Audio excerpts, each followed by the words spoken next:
Welcome back, everyone. Up next, we have CMS Pipelines with Rick Barlow. Go ahead, Rick. There we are. Congratulations on making it to the final session of this set of classes. CMS Pipelines is one of the more interesting pieces of code that exists in the CMS environment.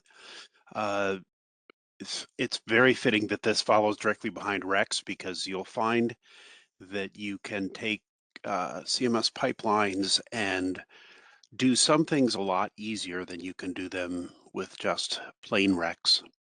And there are a lot of very powerful aspects to CMS pipelines.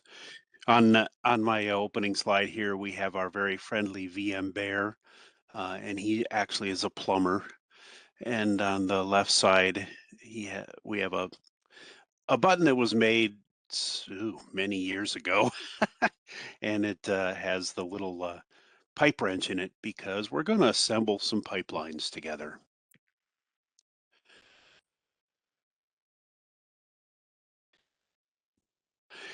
So this is the agenda. We'll have a little brief introduction. I'll talk about what pipelines are, and then I'll talk about the syntax of a pipeline command in CMS. And then I'll talk a lot about a subset of pipeline stages. There are, I don't know. I should have counted the number, but there are, suffice it to say, a lot of pipeline stages that come built in with the system. And if you can't find one you like, you can write your own. But we won't go that far. Today is pipelines basics. Talk about the categories of stages, and that's just sort of a way to think about what you're doing. There's a bunch of reference information, both in terms of external references and acknowledgements. And then we'll talk some about coding pipelines in Rex execs. And there's a couple of sample programs I included that have been written, either came out of one of the publications or off of the pipelines webpage. And then about half the charts that I've included in here are just lists of the stages in the categories that I'll be talking about. So this is really intended as an introduction. I mentioned that a second ago. To use CMS pipe command as part of of programming an application under CMS using Rex. I assume a working knowledge of Rex, and since Rich did such a fine job of introducing Rex, I think you probably have enough background now to understand what I'm talking about. Don't expect to leave understanding or knowing how to use pipelines completely. It takes a little bit of practice to get used to it. And there is a lot of documentation out there in terms of the VM help facility. There's a built-in pipe A help stage. There are lots of good publications, and I'll show you some of those at further down through the presentation. The concept is a pipeline is simply a series of programs through which data records flow. Just as water flows through a section of pipe, in a pipeline, a complex task is performed by assembling a bunch of simple programs in the right sequence. And that sequence becomes part of the trick of learning to be a good pipelines programmer. It's important to remember that in most cases, all the records have to flow all the way through the pipeline and hit end of file before the pipeline will end. Now, that doesn't seem like a big deal, but if you decide to read a very large file, remember that it won't end by default until it gets all the way to the end of all the records in that file. So you could end up having a very long delay when all you really wanted to see was a subset of what's in the data. So keep that in mind as you program, because you don't want to read a lot of stuff into memory that you don't need, for example.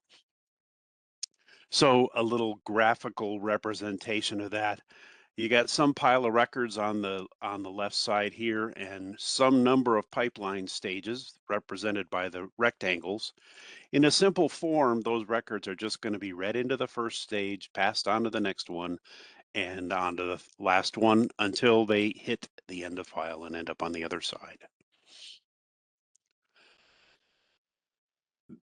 I've already used the term stage, but CMS pipelines are made up of small programs called stages. Each stage reads from the pipeline and optionally does something to it, and then writes it back to uh,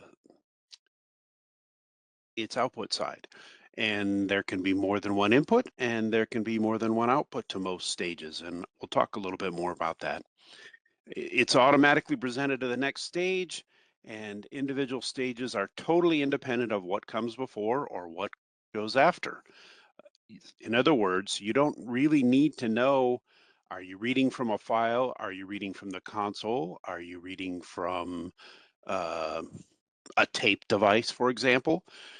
Or reading from TCP/IP? You could set up a TCP/IP socket, or just similarly, on the output side, it doesn't really matter what the output side is either, and if there's another stage, et cetera, after it.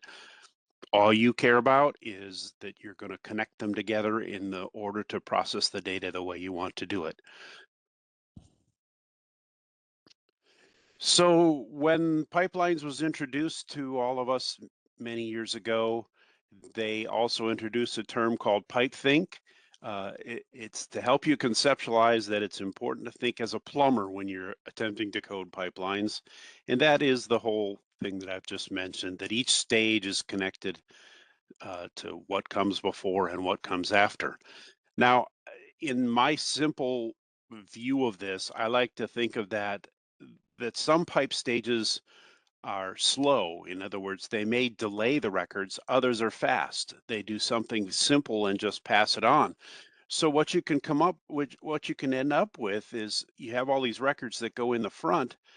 If this is a slow stage, these records will stay piled back here. And when they get processed by this first stage, they may go very quickly through another stage that's a simple one, but if the next stage after that is another one that delays records for some reason, you can end up with a pile of records. I wouldn't call it stuck, but this is the point where the records will accumulate as this last stage uh, delays them somewhat in processing before they pass on through. That's sort of a part of the pipe think methodology. So this is what a pipe command looks like in its simplest form. You have the pipe command, which is a CMS command, just like any other CMS command. You have the pipeline specification, which is the list of stages in your pipeline program. And then there are a few options you can put, and these are really options to the pipe command. So that's what it looks like. And some of those options end up here right after this is actually wrong. I need to correct this. I apologize. The pipe options belong here in between the pipe command and the pipeline specification. Never noticed that I did this wrong. Anyway, I'll correct that before and put it back out in the published version. So in a simple form, it would look like this: the pipe command, some number of stages, and these pipeline programs can become very, very long. You can have hundreds or, well, you probably could have thousands of stages in a single pipe specification, limited only by the length of the a Rex variable, which is a very long string. So uh, keep that in mind. The next thing you'll want to know is that you have to have a stage separator. So between every stage in your pipeline specification, you're going to have by default this vertical bar, which if you look at it on your keyboard, that's the shift and the backslash key. So right above the enter key. Um, but you can change that. So if you don't like coding that key all the time, you can pick a different one. So the example at the bottom of the chart here shows the pipe command, and this is one of the pipe options, is stage sep or just sep for separator, and then any other character. Now, you probably don't want to use a character that is going to be a normal part of typing other commands or literals, etc. So typically you'll find one of the special characters used as a stage separator. But like I said, by default, the separator character is that vertical bar. And one of the things you can do, and I've done on my keyboard, is I map the vertical bar to something I don't have to hit the shift key for every time because I code a lot of pipelines and it, it is just an extra keystroke every time I want to use it in a pipeline. So I've mapped my vertical bar to something else. So you can keep that in mind as an option. Another piece you will need is the end character. So if you're going to concatenate multiple pipeline programs in a single execution of the pipe command, then you can use the end character to separate them. So if you look at the example at the bottom, I've used the end character of tilde, which is up there in the top left of your keyboard. Um, and then I have two small pipeline programs. The green program has just two stages, and the blue program has also two stages. Now, the reason you might want to do that, and you should consider doing that, first of all, the two reasons would be to when you want to have multiple inputs that you're going to then merge together in some way in your uh, pipe program. The other reason is every invocation of the pipe command, like any other command in the environment, consumes some amount of resources. Depending on how many times you execute the pipe command, that can become a lot of overhead uh, in your CMS session. If you're going to run a lot of iterations of this program, then you probably want to consider how many of those things can you put under a single invocation of the pipe command. Those of us who have lived since computers had only 6 meg of memory and you ran 100 users in a very small environment and we had very limited resources, that type of overhead of re-invoking the pipe command is fairly expensive, and we think about that and we try not to do that if we don't have to. So and as a performance company, we like to look at how efficient can we be. So uh, merging things under a single execution might be a great idea. The stages that come with CMS pipelines, I logically organize them into three main categories. That's the way I think about them. You have device drivers. Those interact with the environment, whether that's any of the virtual devices that James talked about yesterday, the reader, the printer, the punch, a tape drive, those kinds of things, or simply your console, so input and output. Those would be all device drivers. Uh, Reading and writing files fits in that category as well. Then you have filters. Those are the ones that allow you to do something with the data. For example, move strings around, exclude strings, reformat your records, those kinds of things.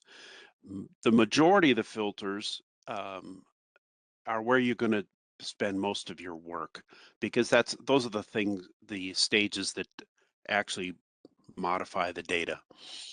And then you have, I just lumped the rest into what I call other stages.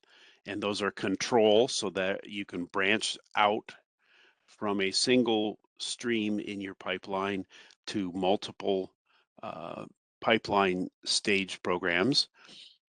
You have host command processors.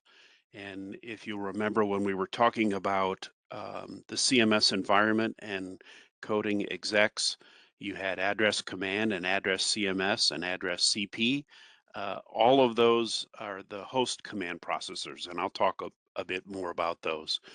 Um, there's some miscellaneous stages I couldn't figure out a better category for, so I put them in the end of here too. Um, and I have 3 appendices at the end of this presentation where I listed most of those. The CMS Pipelines environment has been a moving target, so there have been a lot of things added through the years. I don't know that I have them all included in my appendices, but um, certainly you'll find most of the ones that I'm going to talk about in this presentation.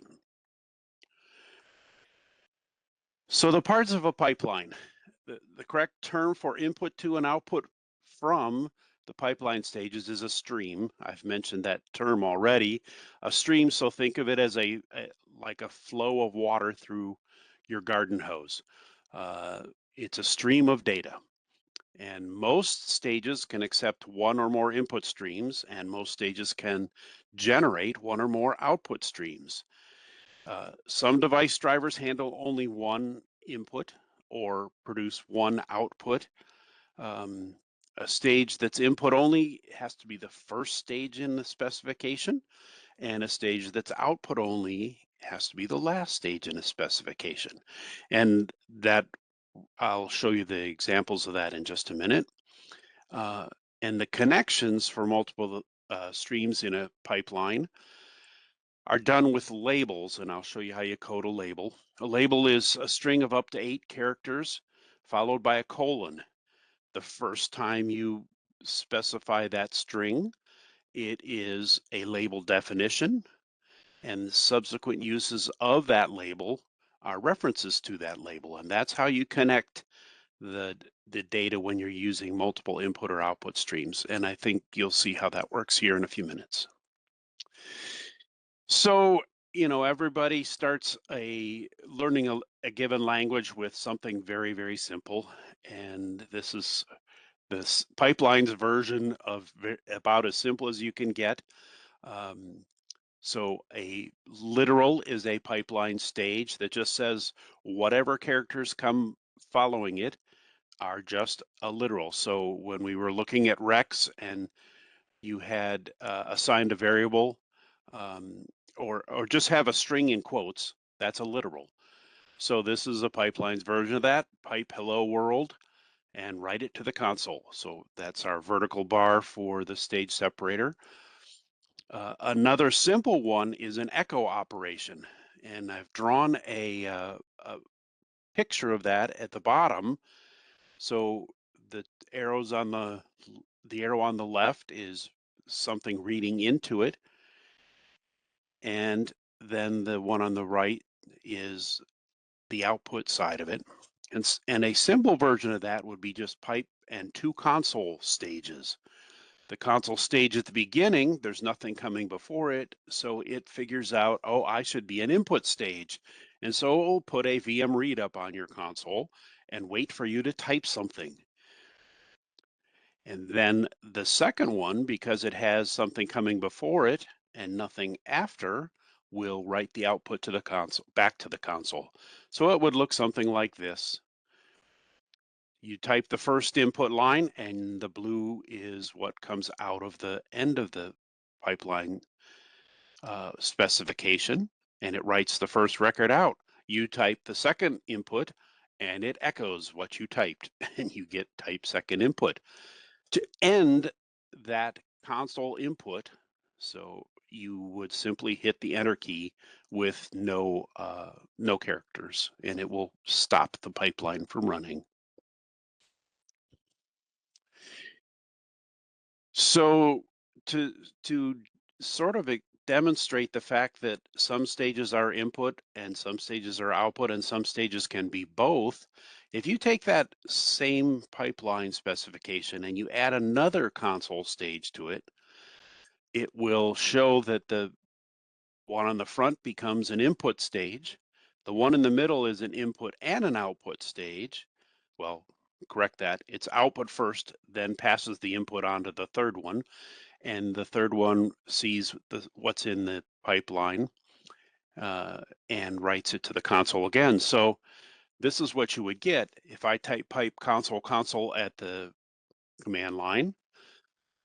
and I type the word test one, it goes into my pipeline and passes on to the second console stage, which writes it to the console, then passes it on to the third console stage, which also then echoes it to the console. So in effect, I basically type one thing and get two copies of it echoed to the screen. If I pass test two as the next string, then I get test two goes through the pipeline and I get two copies of it.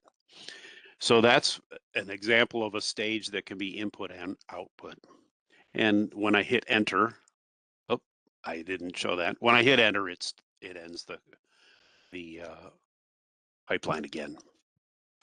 So some simple pipelines using only device drivers can do a number of useful things. The first example here is simply copying a file. Now, the reason you might do this is pipelines, input and output routines are highly efficient. And a pipe like this, read a file, connect it, and write another copy of it, will actually run faster than the CMS copy file command.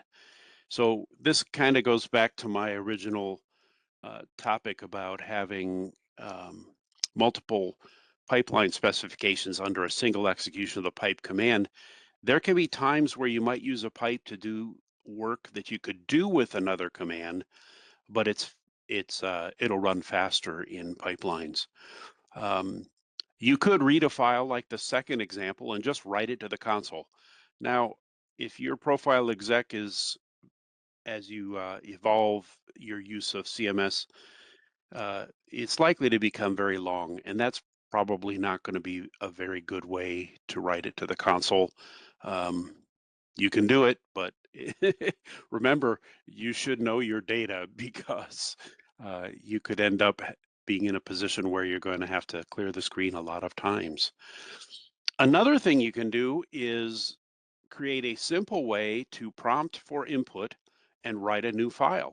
So the third example here is going to post VM reads as long as you type input and write them into new file on your A disk. There are other ways to input file or input data. Just going into Xedit is probably a more efficient one in that case, but just an example of what you can do with simple pipe device drivers. Then the last one here, I wanted to show an example of what a pipeline might look like in a Rex exec, and we'll talk more about this in a little while. There are multiple ways to read files from your environment. The less than arrow is the default simplest read command. There's also the file fast stage, and the file fast stage is one that can also be an input or an output. If it finds itself as the first stage in a specification, it will know, oh, I'm supposed to be reading a file. If it is the last one, like the example right above there, it's the last stage in my specification. In that case, it knows, oh, I'm supposed to write that file. Uh, it can be a little bit confusing. So in my fourth example here, pipe file fast, I'm going to read a file, but then I'm going to write out a copy of it to some other file name, file type, file mode. And as you can see there with quotes, I'm using variables. So that would allow you to pass those variables to the pipeline. Because every pipe stage, if it finds another stage after it, will pass on the records. So I can write out the file with the greater than stage. It passes on a copy of all the records then to the console stage, which will also write it out to the console. And then because it finds another stage afterward, the punch stage, it will pass all the records on to the fourth stage in this pipeline. And you can do something with your virtual punch. And I won't talk a lot about that, but what you might do with a punch is to send that file, those records on to some other user ID, and you can do that with your virtual punch. So that takes one input, file name, file type, file mode, writes it to a second file, writes it to the console, and sends it out to the punch. So another example of how the pipelines environment will pass output. Pipelines built only of device drivers really don't do a lot of useful work. You, it'd be more efficient in many of those cases to just use the equivalent CMS commands, but there are dozens of built-in programs included with CMS pipelines that are filters, and that's where we're going to spend most of our time talking. That's where most of the power of CMS pipelines exists. You can take a simple pipeline consisting of a couple of device drivers, one on each end, and put a lot of filters in between them and create what we call throwaway pipes right on the CMS command line. As you begin to do a lot of system programming work and you're responsible for managing different resources, for example, the disk devices on your system, or reader, printer, and punch files on your system, CMS Pipelines is a good way to be able to do, for example, CP query commands and then filter them in any number of ways and get very specific.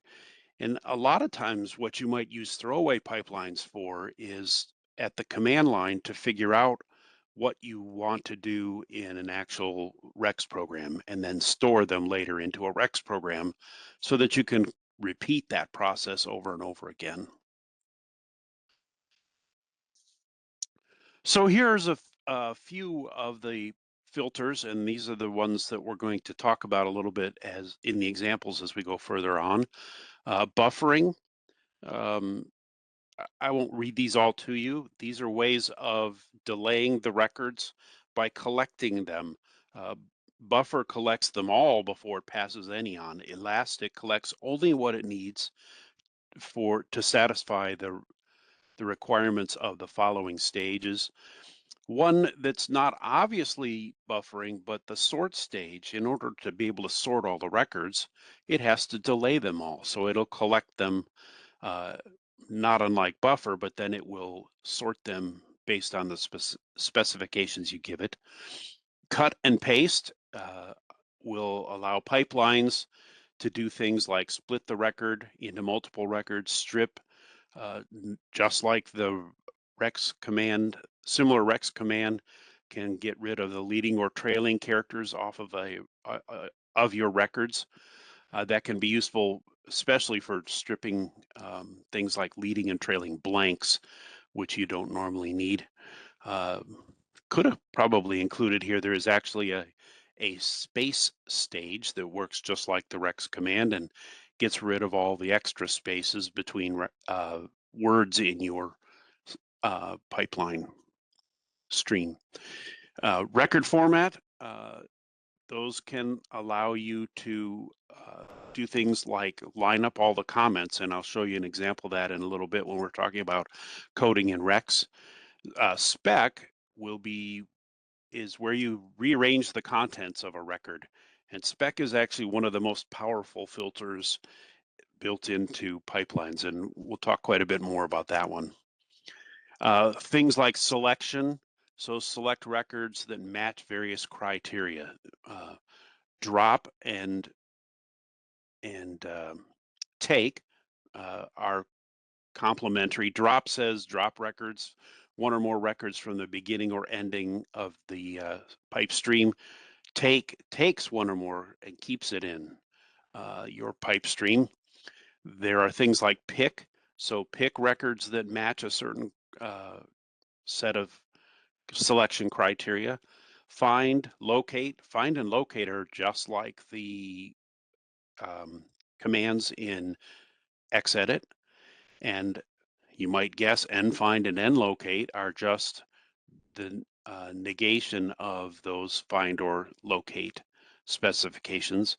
Unique is another good one where you can say, find a unique record in a stream where there are multiple records with the same criteria. For example, you might have a set of data that has apple, apple, orange, orange, peach, peach, pear. And you could do the unique stage, and then you would, in your output, only see one apple, orange, peach, and pear. So that's what the unique will let you do. Very useful in combination with sort. So you'd be able to select the unique strings in your pipe stream. There's an interesting one, count. I have some examples in a little bit. Count will let you count the lines or the records in your pipe stream, or you can do any combination of other things. You can count the words, you can count the characters, and you can find the longest or shortest line. So count is a nice one to have. I sort of referred to this on the previous chart. Most of the filter programs are self-explanatory. They match the function of the similar xedit command. Records that don't match the criteria you've specified will get passed, well, say that the right way. Records that match the criteria get passed to the primary output stream and the next stage in the pipeline. If you've coded a label on a filter stage, then you can code another filter, another copy of that label later on to refer to it, and that becomes the secondary output of your filter stage. And I'll show you a lot of examples of that. So that's how you connect multiple streams. So let's take a simple CP query names command. Any of you can do this on your user IDs. You could code pipe CP query names and locate all of the occurrences of ZWeb, for example, the Velocity web service, and write that to the console. Now, if you look at the output there, there's a lot of stuff besides ZWeb. Because the CP query names command puts 4 user IDs on each line. While that shows you all of the occurrences of ZWeb, it also shows you all the other stuff. And that may not be what you want to see. So that's where you then invoke various filter stages to make it easier to read your output and to put the output in a format that is more user-friendly. So I can take that same CP query names, I can split it at every comma. So if you look at the CP query names output, you can see that each of those 4 user IDs per line is separated by a comma. So if I split it at the comma and I strip out the extra blanks, that's what strip does, and then I locate ZWeb, now I get something that's a much more readable output. So this would be a series of tests I might do right there at the CMS command line, and be able to look at the output the way I really want to see it.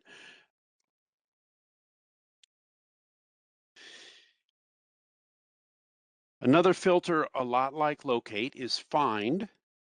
The difference being that find will find the string only at the beginning of a record. So where we looked here at the query names with a locate ZWeb, I got 3 lines of output. On the same system, if I do that with find ZWeb, I only find the 2 lines that have ZWeb at the beginning of the line. If I take that same data and I split it at the comma and then do a find ZWeb, now I only get 2 lines, but I don't get all the rest of all the rest of the data from those same records. That still really isn't what I was looking for.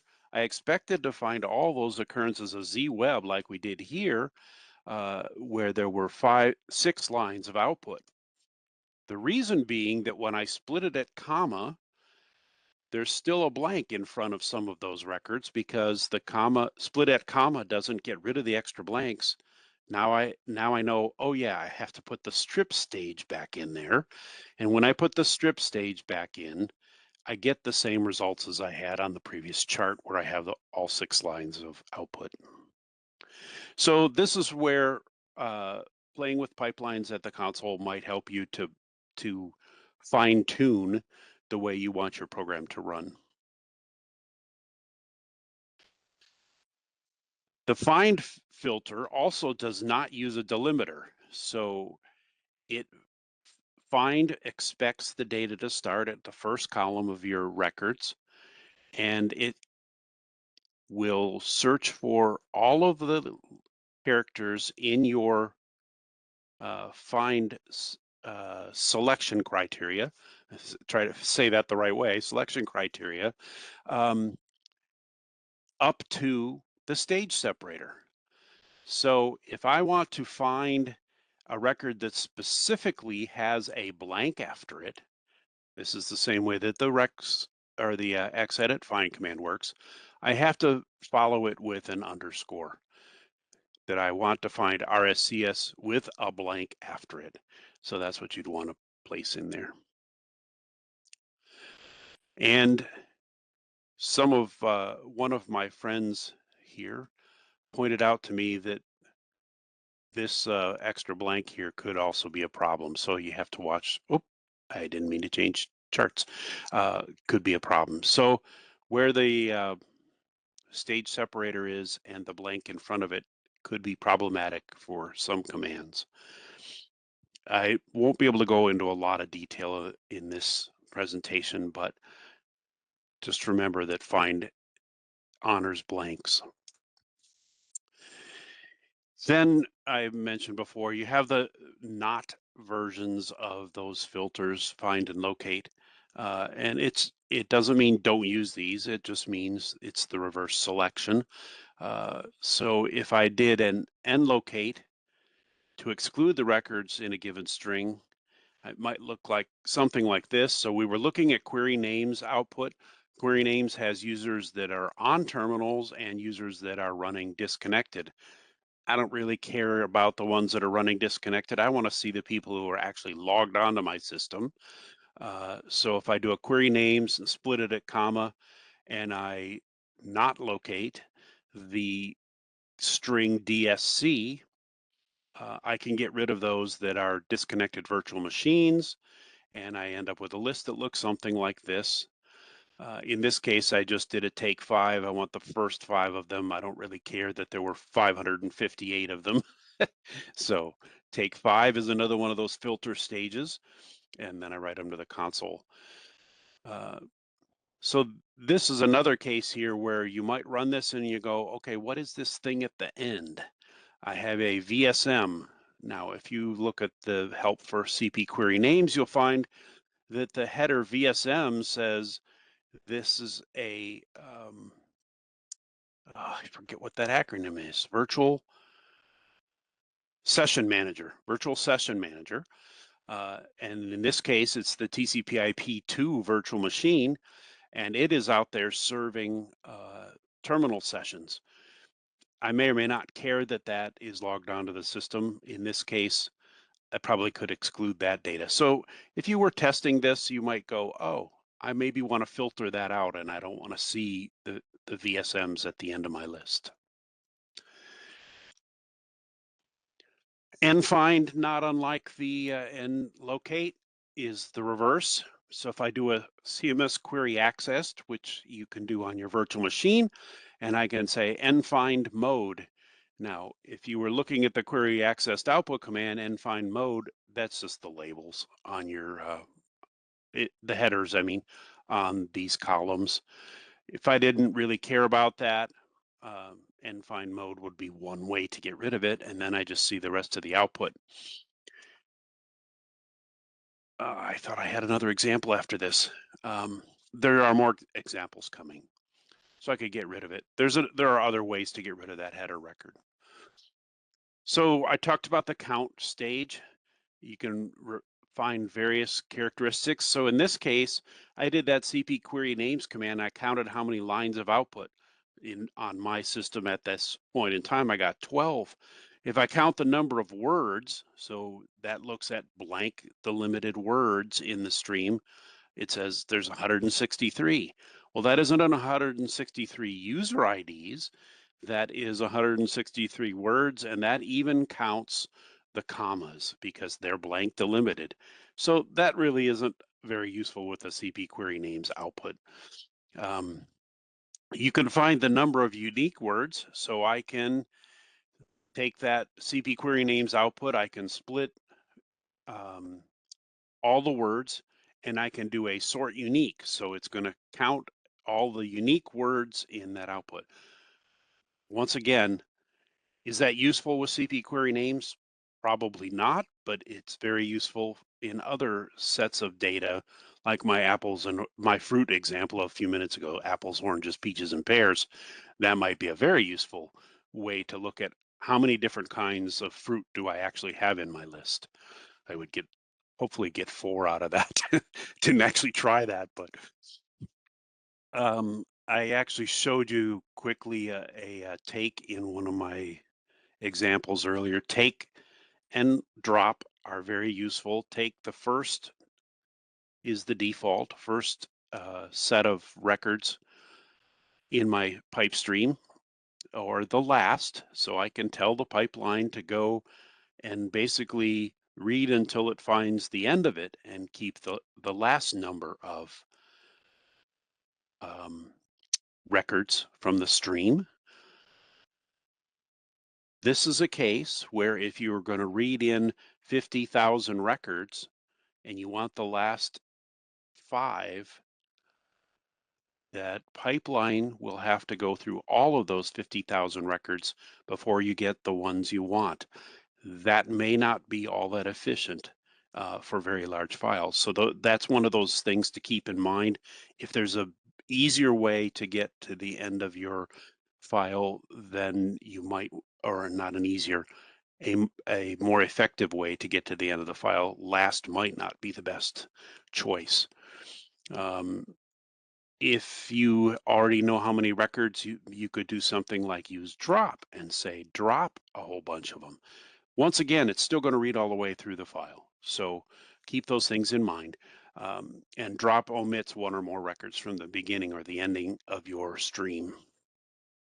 The default, should have said this clearly. The default is first as opposed to last. You can override that, and the default is 1 record. So if you say take with no other operands, you will get the first record from your stream. If you say drop with no other parameters, you will get the last, or you will drop the first record from the stream.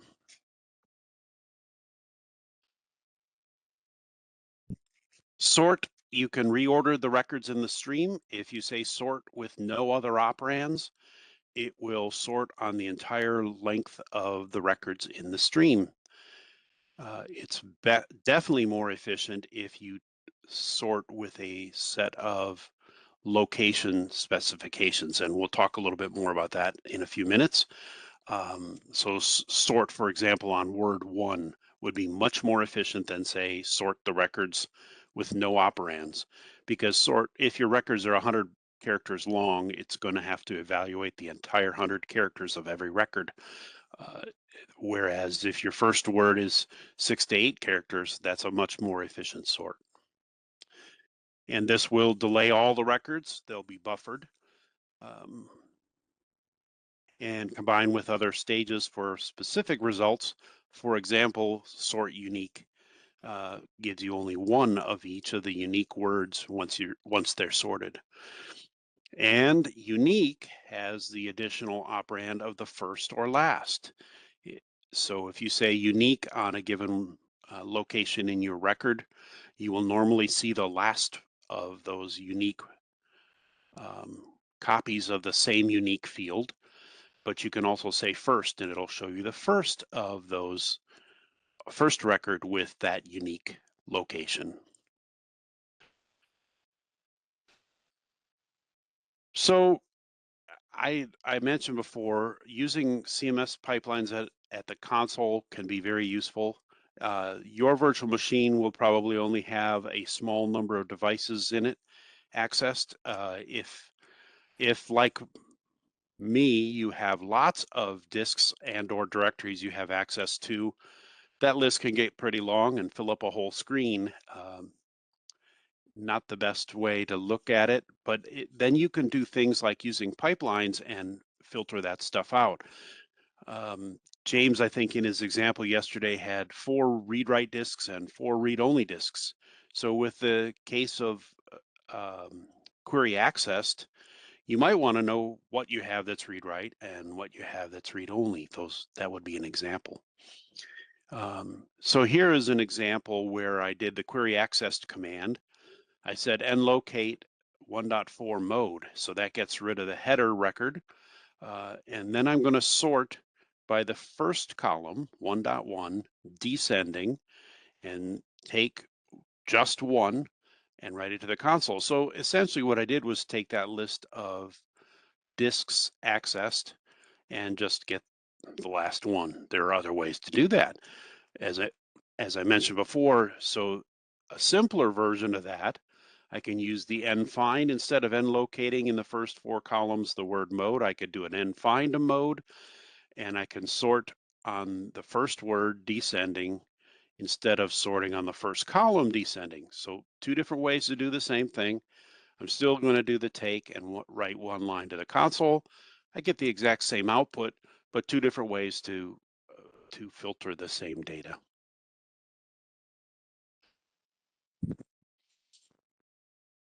So we're going to come back to some of those examples about query access as we add more parts to this. We're going to do some of these other stages now. We're going to do things like control stages. One very useful one is append. As I mentioned earlier, many of the device driver stages find themselves at the beginning or the end, and they know they're supposed to read or write. You can override that. There is the append stage where if I want to actually concatenate multiple files into my stream, I can do a read file 1, and then I can do a append read file 2. Append essentially tells the read that it's at the beginning again, but the append concatenates those 2 streams into a single stream on the output side. That can be very useful. There are other ways to do that function as well, such as get files, but I think there's an example coming later. Gateways, fan out, fan in any, and gather. So those are ways to take the data stream, and fan out creates multiple output streams. And that's one way you can essentially duplicate your data and then pass it to multiple pipeline specifications and do different things with the data. Fan in is pretty much like fan out. It will accept multiple input streams and create a single output stream. Fan in must process the input streams in numeric order. So it has to read all the records from the first input stream, and then it will read all the records from the second input stream and all the records from any other streams that are connected. And those are, I don't know if there's a limit to the number of streams, but it's more than a handful. I should look that up and see if there is a limit to the number of input and output streams. I don't think so. Fan in any works a lot like fan in, except it will take input from any of the streams that has a record available. The reason you may not want to use fan in any is that there's no predictability on what order the records will come in. So you could get 3 from stream 1, 1 from stream 2, all of stream 3. It all depends on when the records are presented available to the fan in any stage. It's an unpredictable stage in terms of what you get. Gather works similarly to fan in any, except it says I want one from stream one from stream two, one from stream three, however many streams. And then it will go back to the top and get the second record from stream one, second record from stream two, second record from stream three, etc. So that one is very predictable in the way you're going to get your data back. The host command processors, I mentioned these briefly earlier. You can have the CMS stage, and then it will issue commands with full command resolution. As James was talking about yesterday, the CMS command parser has a very specific set of rules about what order it looks for CP, CMS, REX, or excuse me, execs, or modules. So if you use the CMS stage, it will go through that same evaluation. If you use the command stage, it's like when we used address command in our REX exec, and it will then expect whatever we put as arguments is fully qualified the way we want it to work. So if I want to run an exec behind the command stage, I will have to say exec whatever. If I want to force commands to go straight to CP first, then I use the CP stage. You would want to do these, I recommend you do these and be as specific as possible. Once again, this is another case of trying to limit the amount of overhead of any execution. If you use CMS, the command parser has to go through all of that evaluation. If I use command and I specifically write what my command is, I shortcut a lot of that CMS command parsing. CP, likewise, it will go straight to CP. And then I'm being specific about what I want to be executed. And should have looked. I have that. That's what's here on the top of the next page. So you have just what I said in a little bit shorter version. Each of these stages, these three command processors, can have a specific command coded on with the stage. Once it executes that command, then it will look for any input to from the pipe stream. And if it finds input, it will then it will attempt to execute anything that's in the pipe stream. And here's a very trivial example. So here I have a CP stage with the query user ID command, but I have also in my pipe specification passed a literal query time. So the CP stage will first execute the query user ID command, and then it will go, oh, here's some more stuff to issue, and it will issue a CP query time command, and you'll get an output that looks like this. My user ID at VSI VM1, that's the output from query user ID. The output from query time follows directly. Now, this simple set of two commands is just an example, but then you can use this to modify one command output, pass it to another command, and there's an example coming here in just a minute. If you have coded a CP stage, a CMS stage, or a command stage, if you connect the secondary output, that is where you will find the return codes from however many commands are issued.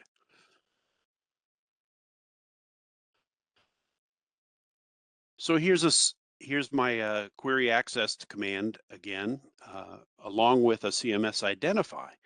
So I can do the same thing I did with that CP stage a minute ago with the CMS stage.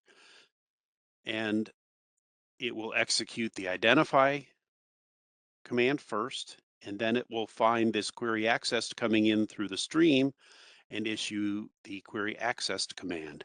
And then you will get something that looks like this. There's the identify output, is Rick at VSI VM1, and the date and time and all that stuff. That's the output from that command, and then query accessed. Now, if I take that and I place it in an exec, I can leave it as just a simple stream like this. Remember from the Rex discussion, if any of these are supposed to be variables, you'll want to have the actual literals in quotes and variables not in quotes so that they get evaluated properly. The proper syntax for coding a pipeline in Rex exec is normally one stage per line. I'll come back to that and talk about that in more details. Indentation is helpful because then um, it's easier to see how things by the alignment, you can see more easily the actual stage on each line. So you'll have something like this, and I'll come back to that in a few minutes.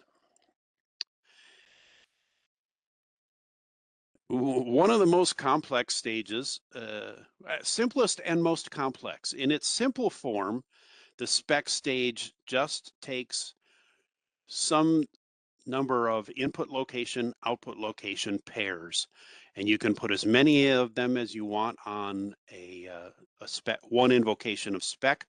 So I could say completely rearrange a record using a simple spec stage. That is the simple format. The complex version of the spec stage is that it is a complete or nearly complete representation of an IBM 407 accounting machine.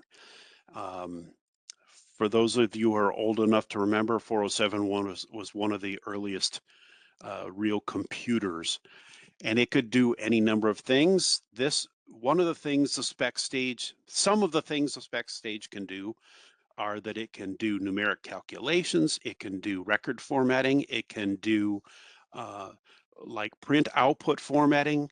For those of you who go back far enough to remember when we used to have to tell it uh, what the number of significant digits in a numeric string, and you passed it a string of nines and blanks for doing numeric formatting.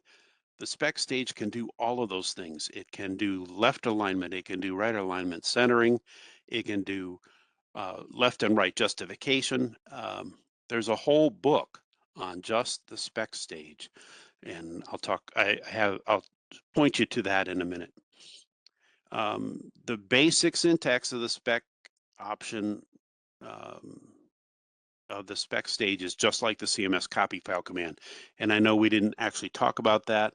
If you look at the help for the CMS copy file command, you will find there is a spec option there, and the behavior of the CMS copy file spec option and the pipeline spec stage is nearly identical. Lots of features. So now before we can get into too much depth, we need to understand what I meant by input locations and output locations. Uh, the locations come in multiple forms. You can do it by column location, and you can have start dash end, or for example, 1 to asterisk. So that says start at column 1 and take the entire record. Or I could say select columns 10 to 14. You can also use a syntax that says start dot length. So 10-14 can also be represented as 10.5. Using a different version of the input location, whether you're using the dash or the dot, might be easier to read in the future. If you know I want to start a column 10 and I want 5 columns, might be easier to recognize than 10 to 14. Um, it's your preference, really. You can also select by word or word number. Word range is similar to the columns, only it's the blank delimited words. So I can say word 2.5, I can say word 1 to asterisk, which would also select the entire record. The word number range is a little bit different. Um, it's the syntax you have to use if you want to work from the back end of a record. And sometimes that's really useful to select the last word in a record or the last couple of words in a record, because sometimes you'll have things like keys or sequence numbers and that at the end of a record. So word number range syntax is that third example where I have word -2 semicolon -1. So it says, take all the words in my record and give me the last two. You can also in a spec use the keyword literal, or not the keyword literal. You can specify a string in delimiters, and that is interpreted as a literal. For example, if I want to include something in my record, I can use some delimiter. Most people will use slash unless slash is in your data. If slash is in your data, you're going to have to use a different delimiter than slash, but it has to be the same delimiter on both ends. And if you don't have the same delimiter found in your pipe specification, pipelines will spit it out and say no ending delimiter found, I think is something to that effect. Another useful keyword in spec is you can put the record number. So I can take the record number, and pipelines will keep track of the record number in my stream, and then I can include that in my records. And there's an example here in a few minutes. Output locations are similar. You have most of the same things, but some things are not meaningful, like including the record number in the output wouldn't do me any good. Well, I would include the record number in the output. Explicit locations with the card columns or the relative location, and that is next or next word. If I say next, pipelines, when I run the spec, will take whatever the next input location is and put it immediately following in the output record. And I'll show you the difference between those in a few minutes. If I say next word, pipelines will leave one blank space and then put the input to the output record.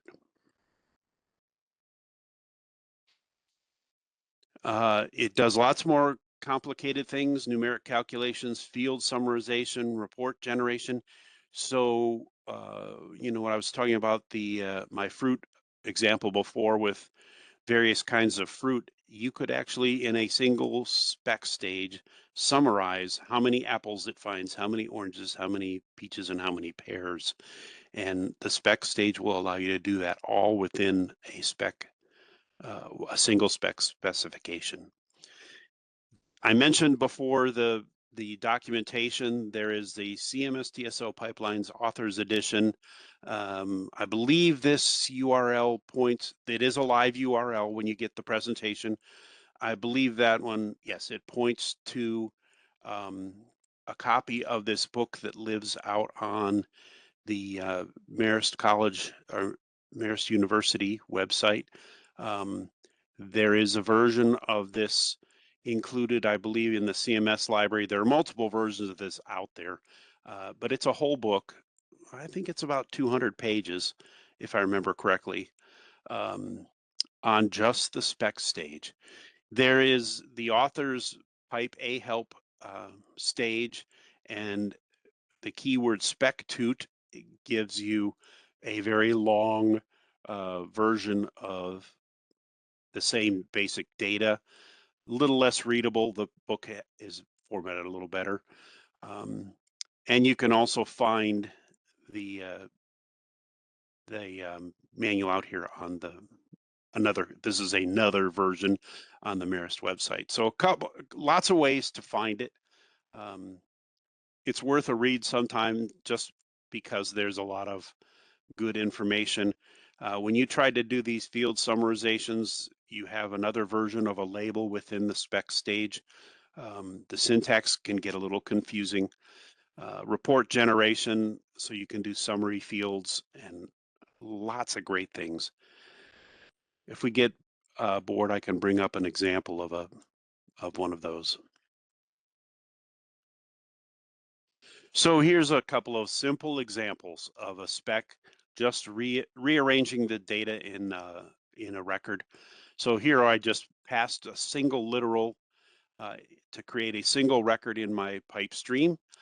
I passed it through a spec stage, and so I'm going to take the first word in my input data, and I'm going to put it at an output location of 1, and then I'm going to take the last word and put it at a location of 15. In this case, there's only 2 words, so I could have more easily said word 2 in this case.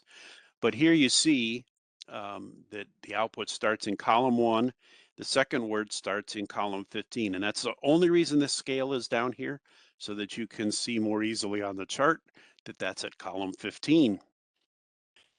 Becomes more interesting here in this second one. So I have hello there in my input. So I took the first 5 characters. I got just hello. I wrote those at column 1 for 10 columns. So here's a case in an output specification where I can add spacing. So I put hello and I left 5 more blanks.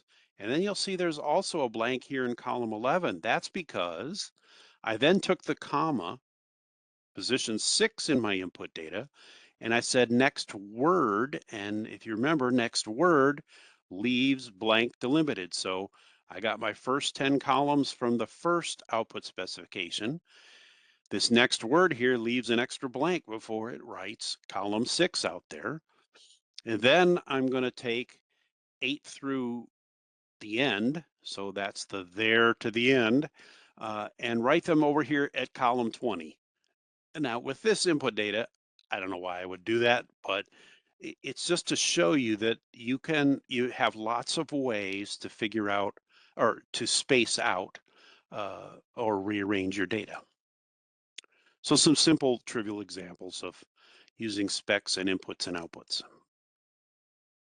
Another thing you can do with spec, similar to what you can do in Rex, where you can convert data from various internal representations, from character to binary, character to decimal, character to hexadecimal, or decimal to character, hex to character. All of those same Rex conversions are available in a pipeline, in the pipeline specification. So I can take my literal hello again, and I can take columns 1 to asterisk. So that says take whatever's in my record. I'm going to convert the characters to hex and write them at column 1. So here is a hex representation of the word hello. And just to show you that it works, I can take that string and I can pass it back into my pipeline. So I make that a literal, and I did the same thing. I did 1 to asterisk and I changed hex back to character, and I get out the word hello. Just to show you that, it's just a simple data conversion. Not really useful for words, but it is for other data formats if you have numerics and hexadecimal data. Did I skip 2? No. Oh, yes, I did.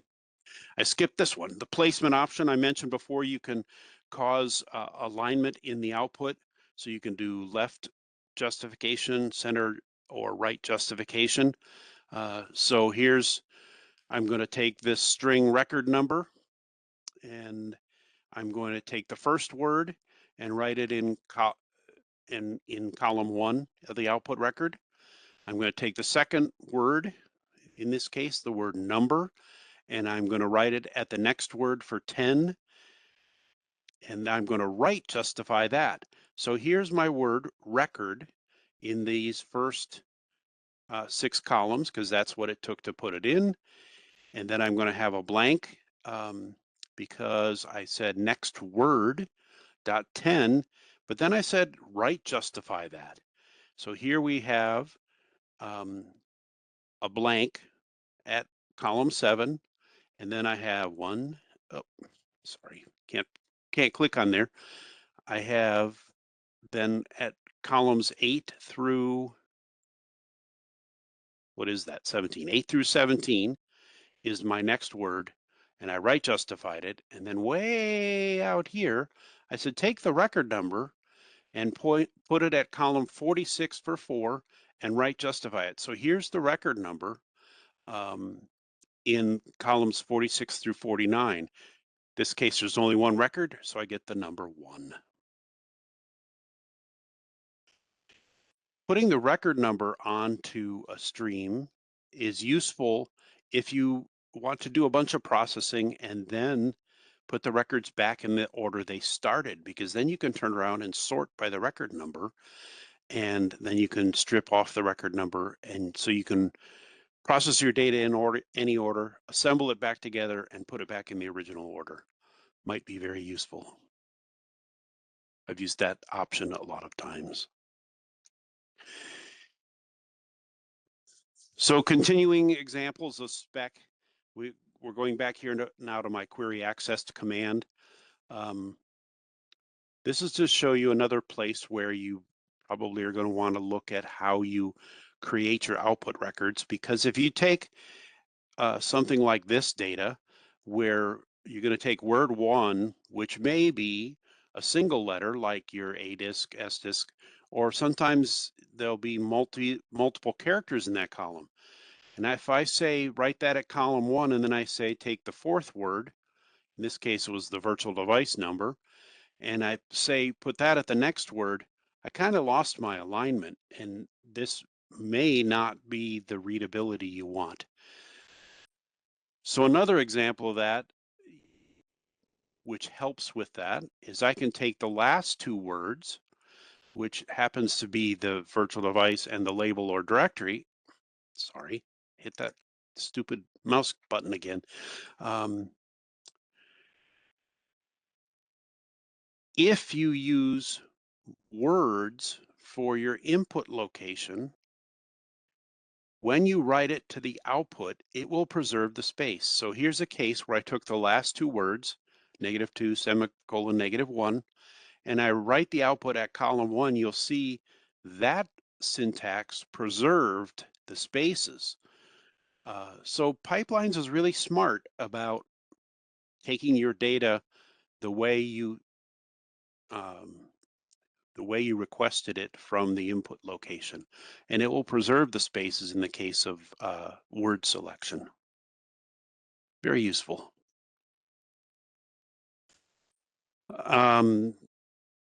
Did I go here? Find out what disks or directories are accessed. So here's another one of those crazy examples where I took the data and I wrote it out, but I lost all my readability.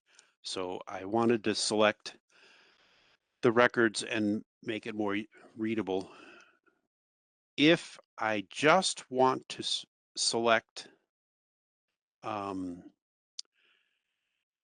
the access mode, the virtual device or directory, and the label, I could do something like this.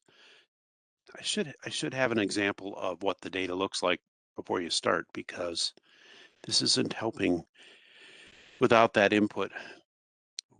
So anyway, the query accessed command specs, I take the first word, which is the access mode, and then I take the 4th word, which is the virtual device, and then the 5th word, and put that as the next word. This is what I would see. My A disk is my 191 disk, and this happens to be the label on it. My X disk / directory. We've said A disk for so long, and it really is your A access mode. Anyway, my X is a directory, and this is where that pool is, the SFS specification. My S disk, everybody will have an S disk and a Y disk. I don't remember if James talked about that, but every virtual machine has an S and a Y. That's every virtual machine that's running CMS has an S and a Y, and they will typically be mates 190 or mates 190 easy. So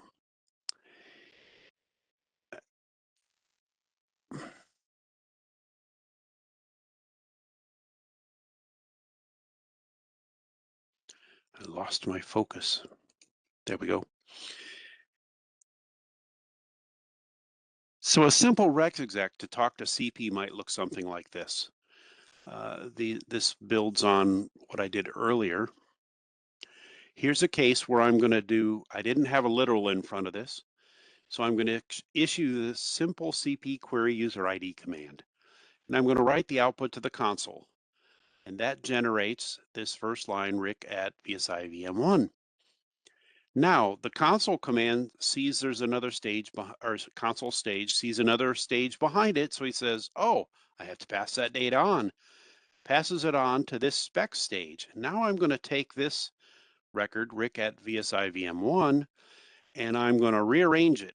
And I'm going to put a query literal on the front of it. So here's my delimiters and the query word. I'm going to put that at column 1, and then I'm going to take word 1 from the input record, Rick B, and I'm going to put it at the next B, or the next word, I mean. So if I write that to the console, that will show that what I've generated now is query Rick B.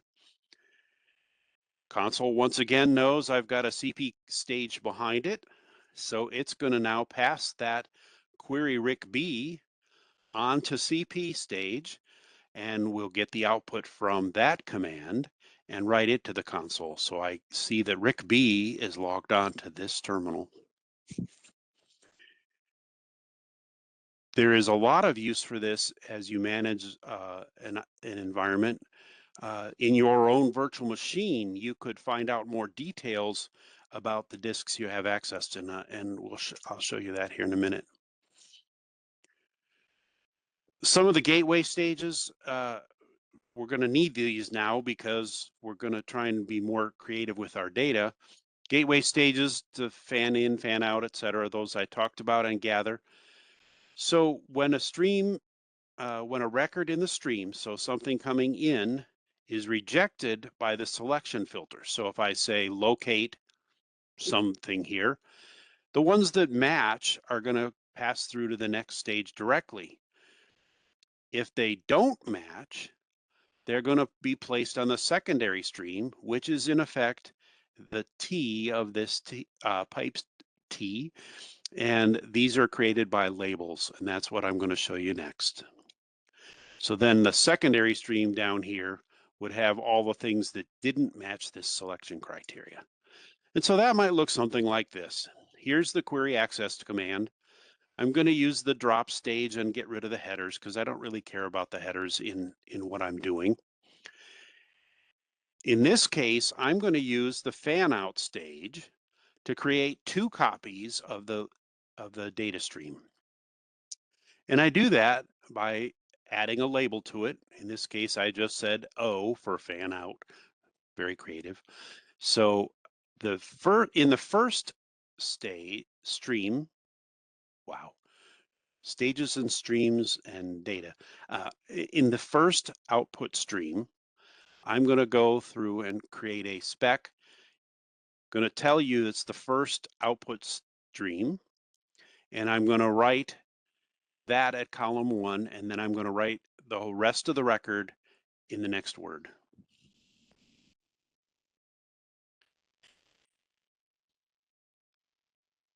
With that, then, I get data that says, someone distracted me, give me a second. Okay, regroup here. Then I'm going to add the literal, this stuff is in the first stream, to that output stream and write it to the console. I connect the secondary output stream of the fan out here with a label. Here is the end character that I talked about earlier. And then I'm going to, in the second stream of data, put the 2 same data and tell you this is the second output stream and write that to the console. And you're going to get something that looks like this. This is the result of the first stream. This stuff is in the second stream. And then I've got 2 copies of all of my data. So that isn't really what we expected to do. What we really wanted to do is to get those things separated into 2 output streams. So this is what we really created. Query accessed, really not query disk. Fan out, spec, wrote those to the console. Because there's no delays in this data, they both happened alternately. So it executed this record, this record, this record. Each record went through both sides. So in this case, we're going to want to do something to delay some of those records. And you could do something as simple as put a buffer in the second stream. And when you do that, then you get everything in the order you want it to. Now I've been reminded that I'm running out of time here. There is more of this to be done. Um, there's the pictorial representation. So what I think we're going to do, I'm going to cover a couple more charts here, and then we're going to have to break for today. There's all of this is in your is in the handout, so you'll be able to read it. I want to cover this fan in because this is a case where I want to be able to bring all that data back and write it as a single output. And this is how you might do that. Uh, After I create the first stream of data, I'm going to create a fan in stage. Remember, fan in takes everything from input stream 1 and then everything from out or from input stream 2. I'm going to bring them all back together in a single console stage. So I made it somewhat simpler by having only one console output. And I get the same, I should get the same output. Yes, so it will look like this. All right, so we're about out of time. So I'm going to skip ahead here and get to the important part of this. Um, Yeah, there's plenty of examples here, and you can play with all of these in your own environments. If you're a privileged user ID, you can work with the real DASD, or you'll get virtual DASD in your own virtual machines. I really wanted to get to lookup, and I've run out of time again, as I usually do. Lookup is a really interesting stage because it takes 2 input streams and 3 output streams. The coding of the syntax is what I wanted to get to. It's a very unusual coding. I'll let you look at that on your own. You're welcome to send me questions anytime, and I can explain how that all works. So the important stuff is that I need to get to is here are the reference materials. Use the pipe menu, help pipe menu. Pipe A help menu will look similar. The CMS Pipelines Users Guide, there's the manual number. The runtime distribution has some more good information on a web page out there. This is the output of the help pipe menu. There are all of the built-in stages, and you can do the math on however many lines there are there, and 10 columns. There's a lot. Coding in Rex. This is how you would change the syntax from a linear pipe at the top to the portrait version of the pipe at the bottom. Pretty simple to understand. There's a built-in Xedit macro called FMTP that will help you do that, and it does all that fun stuff for you.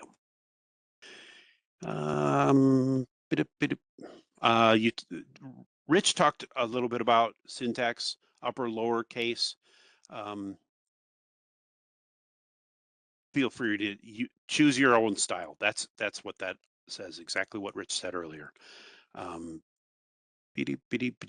Here are the 2 sample programs.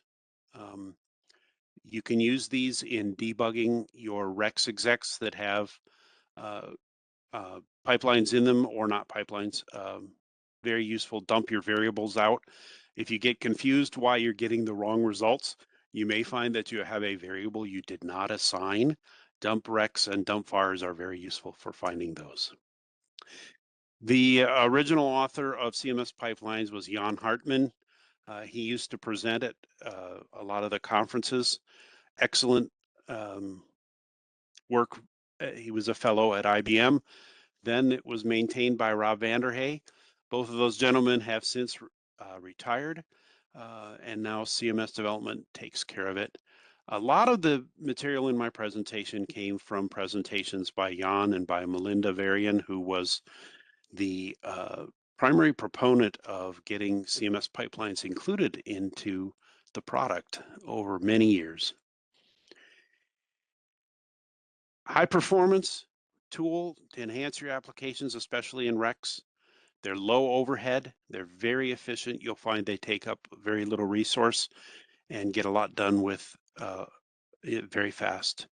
It'll take you some practice to become proficient. And with that, I have one small homework assignment for you. We just want to make sure you get to the end.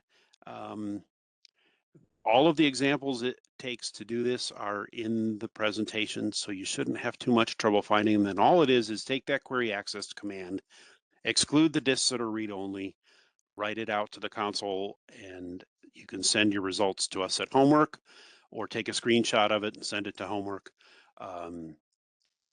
It shouldn't be too hard for you to find how to exclude the read-only disks from that. With that being said, I am done. I know I went a little long, and I appreciate your patience. And as we've said before, you can always ask us questions. You can find the presentations, and that's all I have. All right, thank you, Rick. That was great. So that concludes our ZVM training. Thank you everyone who participated. All of the homework assignments will be due on July 17th, which is 1 week from now. That is next Friday. These are the exact same assignments that we give our new hires, so good luck. Certificates will be sent out upon completion of your homework assignments. We will also be sending out a survey, so please fill that out so we can get feedback. I hope everyone found this class to be helpful and learned something new. Happy Friday and enjoy your weekend.